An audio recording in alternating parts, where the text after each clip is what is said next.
Thank you. And I'm going to ask Mark Tenney, who you'll really want to hear from, to join me on the stage. Mark, welcome Mark out. So Mark, I'm going to kick off the presentation, and then Mark's going to take the second half of it. But Mark is actually works with Intermountain Healthcare, which is one of the best vertically integrated delivery systems in the country, and he runs benefits for for Intermountain. Mark runs it for Intermountain. And I'm going to kick off and talk a little bit about health savings accounts, and then he's going to pick up from there. You want to grab a seat? So we all need to start off with our story, so I'll give you mine really quickly. So 25 years ago, I was living in Salt Lake City. I was just finishing undergrad in pre-med, and I was helping my brother start an airline, small airline called Morris Air, that we ended up selling to Southwest Airlines. I was chasing airplanes. I was in my early 20s and still planning to be a doctor. And I had my own kind of personal medical event and found out that just like the good Dr. Pearl said earlier, the healthcare system is broken. And that led me on this journey that has become HealthEquity. So let me give you a couple of background slides here on HealthEquity. We're actually now approaching 3 million families that use HealthEquity services for health savings accounts. We work with over 34,000 employers, many of which have actually been on the stage today and will be on the stage throughout the rest of the event. So thank you for your business. For those of you that are HealthEquity members, thank you. We answer the phone 24/7. I'm a trauma surgeon by training, a general surgeon, and we were on call 24 hours a day. So when they asked me, when are we going to answer the phone at HealthEquity, I said, we're always going to answer the phone. This year we'll take over 3 million calls from our members, and about 20% of them will come in after hours because we feel like we need to be there for people when they're first making this transition to these higher deductibles and HSA type plans. So our mission at HealthEquity is to save healthcare, and we think we do so by helping people better save and spend their healthcare dollars. And we think that the disruptive innovation that drives this is the health savings accounts and the other consumer-directed health plans that many of you have. I think one of the things that we always think about is this kind of amazing megatrend that's going on in the country. There is mass adoption, not as mass as we would like. About 20% of Americans right now in commercial insurance have access to a health savings account, so 1 in 5. About another 10% have access to a health reimbursement arrangement, but still that means that there's about 70% of Americans in commercial insurance. So this doesn't count anyone on TRICARE, VA, Medicare, Medicaid for the most part. There's one state, Indiana, that does some Medicaid HOAs, health opportunity accounts. But for the large part of this, that's only 20% of Americans in these types of plans have it. But it is growing pretty fast. Second thing is higher life expectancy. When I was born in the 60s, the average lifespan of an American was, for an American male, was about 67, 68 years old. That would mean that you would put in for Medicare for 40, 50 years, you'd take out for a couple of years and die. It was a pretty good deal for the government. Now, the average lifespan for a male in this country is about 78 years old, and a female is 83 years old. And yet, we all still start to claim benefits, or we can at Medicare at 65. And so that's why there's this huge Medicare problem that we're going to be facing over the next several years. And the other thing is that consumer technology in healthcare has grown exponentially. Our argument would be as more and more Americans have these HSA-type plans, you're going to see them using a lot more of these tools that our next panel will actually talk about. If you turn 65 today and your spouse happens to have the same birthday of the same year, you better have $250,000 put aside for your out-of-pocket healthcare spending to get you through the end of your life, if you live an average lifespan. Now, question. If you take it out of a health savings account, how much do you need? About $250,000. If you take it out of your 401k, how much do you need? Between $350,000 and $400,000. Simple math. Hopefully all of you have a health savings account. If not, sign up for one. I was asked to contribute to Dr. Clayton Christensen's book called The Innovator's Prescription. And he was specifically talking about innovative ways to change healthcare. And I wrote part of the chapter on HSAs. If we think about a disruptive innovation, is something that, as the slide says, that changes the whole value network, changes the way that people consume things. I would argue to you that until healthcare consumers have both the incentive and the timely, relevant, and personal information, and you need both.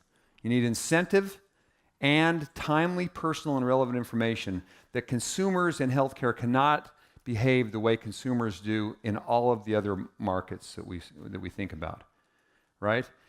But what I think's happened is a lot of this telemedicine, transparency, wellness, and things like that have been tried to be offered to people that don't have the incentive. Mark and I were talking in the hallway that if your copay for an MRI is $50, you don't care if the MRI is going to cost your payer, your employer, $2,000 or $5,000, because it only costs you $50. So that's why these innovative plan designs have to change in order to change both the incentive and the information. Now, we all know about other disruptive innovations out there, right? The Model T. So sometimes I think about Henry Ford, and when he first started kind of pushing the Model Ts out, and people were saying, okay, nice car, but why are the roads so bad? Or why aren't there any gas stations? Or why, when the tire pops, aren't you fixing it? And look, there are some things that need to happen around consumer-directed healthcare to actually make it work. And again, I would argue that the health savings account, because of the long-term tax benefits of it, and the fact that it's your money and you keep it with you, and candidly, the fact that it's coupled with a high deductible, so now you're both looking at higher deductible and my own money, that is like the Model T. It's a disruptive innovation. But we need people in this audience, employers, service providers, to think about what needs to be done to help the consumers actually embrace this technology and make it work for them. Now, I was a surgeon. I practiced for 12 years. And when I first started practicing, there was talk about whether the laparoscope was good for anything other than taking out gallbladders. And I had mentors of mine that said, look, I'm in the last 10 years of my practice. I'm not going to learn how to do laparoscopic surgery. And so when someone would come in to have their gallbladder taken out, they would get the big cut. Now, I don't know how many of you have had your gallbladder taken out, but I can guarantee you would not want the big cut. Because in order to go down underneath your rib cage, down to the gallbladder, you go through about 3 or 4 levels of muscle.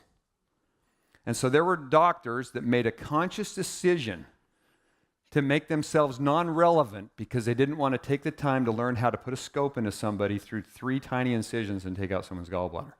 Now they do everything through a gallbladder. They do colectomies, take out someone's whole colon, a 10-foot long organ through a gallbladder, or through a laparoscope, right? They take out spleens through the laparoscope. They even do liver resections through the laparoscope. So this was the old way. I would argue that the old way that you're doing benefits if you're not doing HSAs is like the old big cut. Now the HSA, we all know the benefits, tax advantage savings, long term. This is like the 401k that keeps going. It's sticky. Our account holders stick around for a long time. They're engaged. Mark's going to talk about some of the engagement that he's seen. And then you get these different revenue streams. And so I would argue that the HSA is the new way. It's like standing up, looking at a screen, taking out someone's gallbladder. Just quick numbers, mentioned this already. We're seeing it grow. This is in the number of participants. This is from the Kaiser study. And this is the billions of dollars. Now, the reason why we named the company HealthEquity is because when I gave my mother my business plan, this was back in probably 2001, she said, but Steve, I've been with Aetna for 20 years. Don't we have any equity in that plan? And I said, no, you don't. You have no equity in your plan. And then she goes, you know what, we just switched, and I think we're now on Cigna. And I said, well, did Aetna send you the equity check? And she said, no. And I said, don't expect it, it's gone. And then I was on surgical call that night and went down to GoDaddy or whoever was the search engine back then, and I looked up HealthEquity, and that's how we got the name of our company. Right now, if you believe the national data, and HealthEquity is managing about $5 billion, $5.2 billion of our account holders' money, we're about 15% market share. The market says that there's $40 billion right now, and people think this is headed to $1 trillion of people's money that is portable. They take it to retirement. They can use it on what they need it to. If they're lucky enough not to need it when they turn 65, they can use it for their retirement. So I encourage y'all to embrace this. And then this is just a slide on how when people embrace HSAs, their trend goes down. So I'm going to turn the clicker over to Mark, and he's going to tell you about their specific experience over, I think, the last 7-8 years at Intermountain Healthcare. Yeah, thanks, Steve. Appreciate the opportunity to be here. It's such an honor to present here at Medicine X. Been with Intermountain for about 15 years, but again, in alignment with sharing stories and where we all began, I actually began my career just down the road at the end of Sand Hill Road in Menlo Park with Goldman Sachs. I was in their wealth management division. I was in 2000 when I came out here, so it's kind of fun to be right where my career started.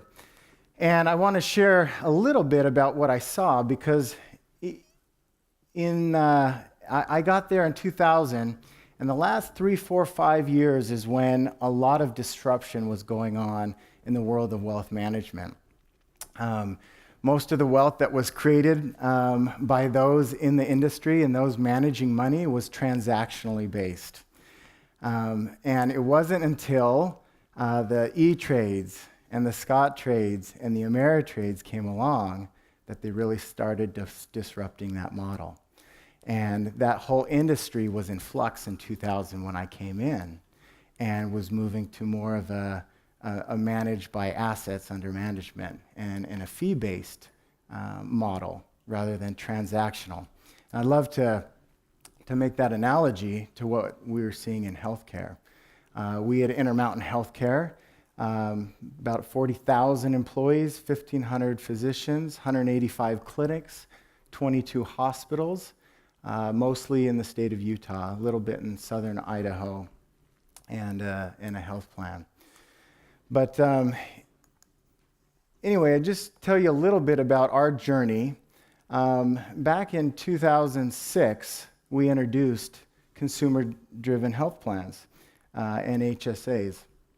And this is a little bit about what plan design looked like. You can see there that we did not have an HSA match, and our participation wasn't great. And it was really, we offered it more because individuals were asking us for this. Those early adopters were seeing the future and the benefit of this and asking if they could participate in it. And so we offered it. But we really didn't catch the vision of the power that it could have on their behavior and plan design. So you'll see in 2009 is when we really started thinking, there may be something to this. Ironically, as we used to educate about it, because we didn't really understand it, we talked a lot about HSAs and high deductible health plans being more for the healthy or the wealthy.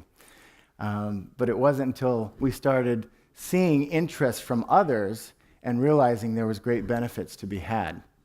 So in 2009, we reduced the out-of-pocket maximums to actually match our other traditional plans. You can see we got a little bit of bump in the participation there. And then in 2010, we started a little bit with the HSA match, and you could see participation jumped to 6%. 2011, we upped it to $750, $1,500, so essentially buying down their deductibles to about half of what the deductibles are. And we've always contributed that on a dollar-for-dollar basis. But again, we still were thinking, this could really benefit by introducing a little more incentive. Steve talked about that to change behavior and to change a market, you really need the consumer engaged. And they really need an incentive, and they need knowledge. They need to be aware of the marketplace and pure information on pricing to make the market efficient. And so we really thought, 15% just isn't going to do it. It's not going to move the needle for our plan. It's not going to move the needle for their consumerism. And so it's 2012 when we first introduced and started seeing big returns in enrollment, where we introduced where those who would move to the HSA plan could get half of their match up front, the half of their employer contribution on pay period 1, to reduce the hesitancy that a lot of our consumers had of jumping from, say, a $250 deductible up to a $3,000 deductible for a family. That's a big barrier. That's a big jump. That's really scary, no matter what your premiums look like. And you can see we weren't charging a premium for our full-time employees. Anyways, once we added that in and removed that barrier, you can see the participation just started escalating from 15 to more than doubling to 33, 45, 52, 57, 59, 69 in 2017. So it's been a great journey, and we've seen great benefits, which we'll get to.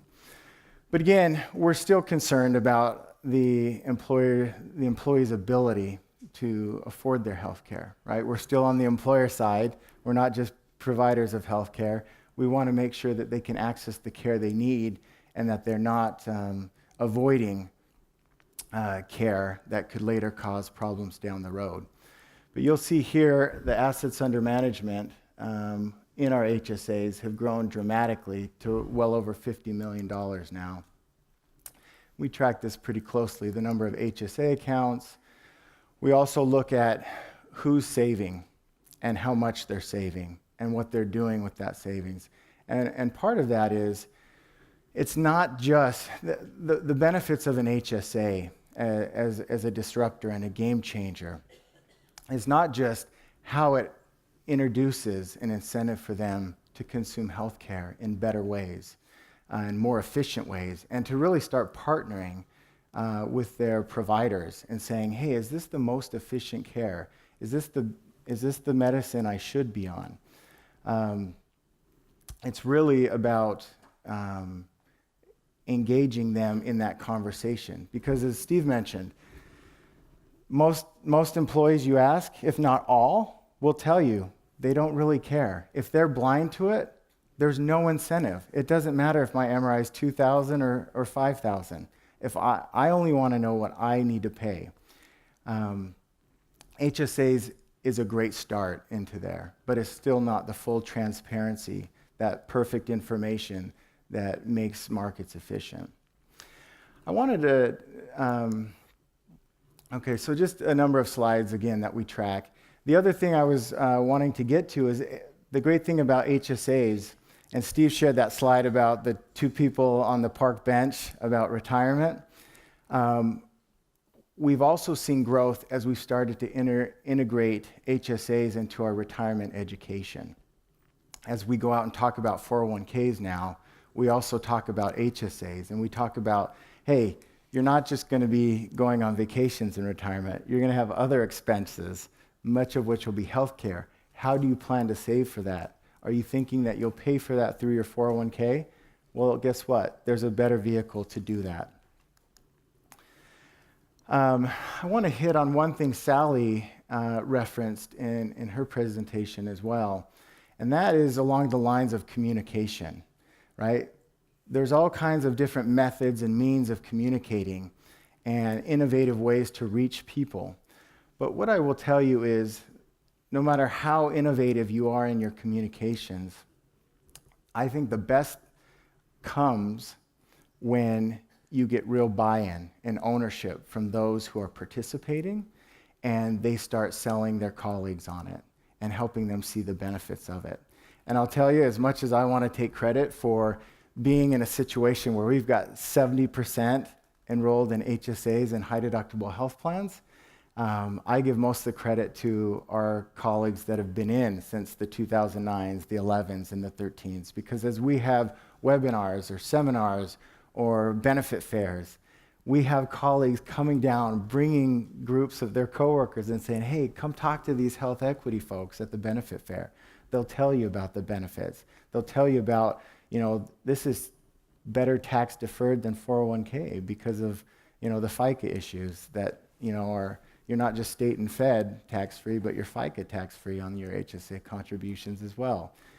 That it rolls over year to year. That after $1,000 or $2,000 in your HSA account, you can start investing in it and help grow those funds. And you'll never be taxed on them, no matter when you pull it out, as long as it's for qualified medical expenses. So just some examples of some of the marketing materials we've produced.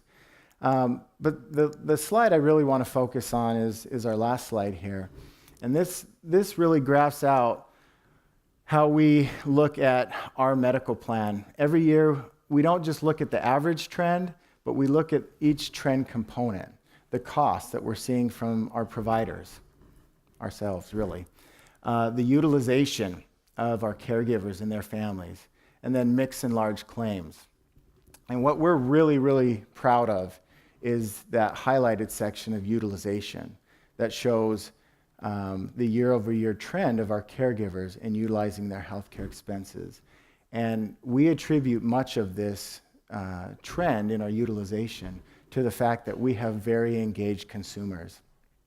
And they have the right incentives in place by having an HSA. We are working on the transparency and true cost of what things cost at different places, and working with publishing our charge master and others. But we feel we've had great success, and you can see there that utilization has pretty much stayed relatively flat over the course of our HSA journey. As you see the blue line there, how we've participated. So, Steve, do you want to? I know we've got a few minutes left if you have a question or two, but I just had one question for Mark. Yeah. And that is around engagement. We heard a few of the previous speakers talk about the challenge with engagement, right? So you have some numbers on what percentage of your members are actually engaging by going to websites and looking at these things. And yeah, we track that also very closely. I didn't have a slide on it, but we have about 70 to 72% of our caregivers are going and accessing the HealthEquity website or their app each and every year on a year-over-year basis. Now, about 30% a month, right? Yeah, and about 30% each month, right? So, and that's not factoring in, some have claims and some don't. So 1/3 of our caregivers every month are accessing that website, either to make investment selections or to pay claims or education.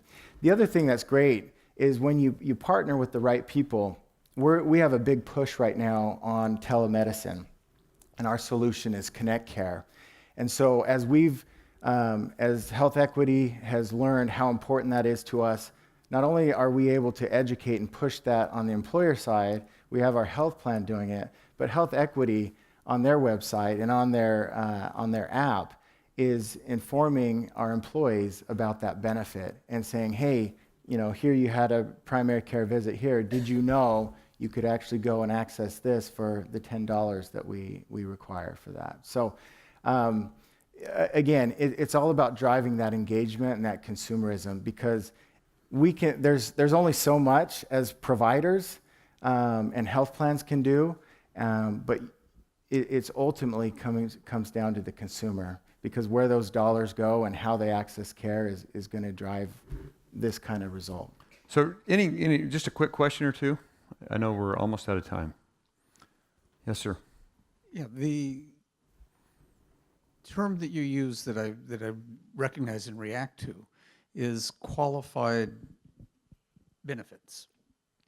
Who's doing utilization review, and who's doing the decision as to what is a qualified benefit? Is it the patient that's deciding, and at what point do you step in and say, well, we're not going to allow you to use your HSA funds because that's not a legitimate medical cost?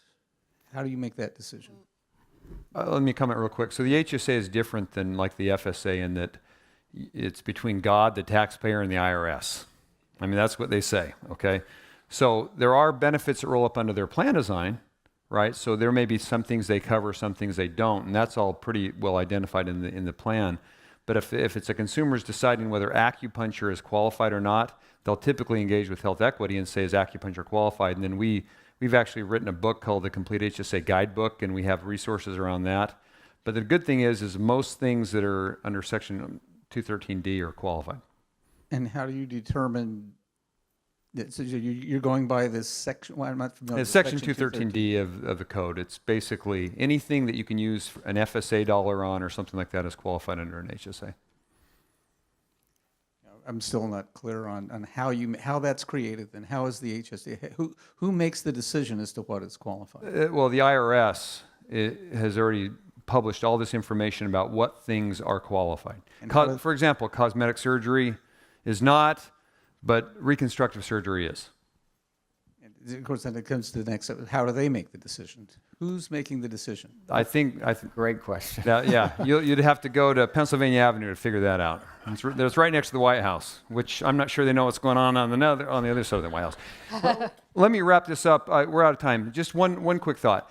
Our mission is to save healthcare, and it's to help you do that. I would ask this question. If every single employer in this room's trend looked like Intermountain's, is healthcare saved for you? Their trend is effectively lower than normal inflation. I would argue that for Intermountain, they and their associates and caregivers have saved healthcare. So we challenge you all to do the same thing. Thank you.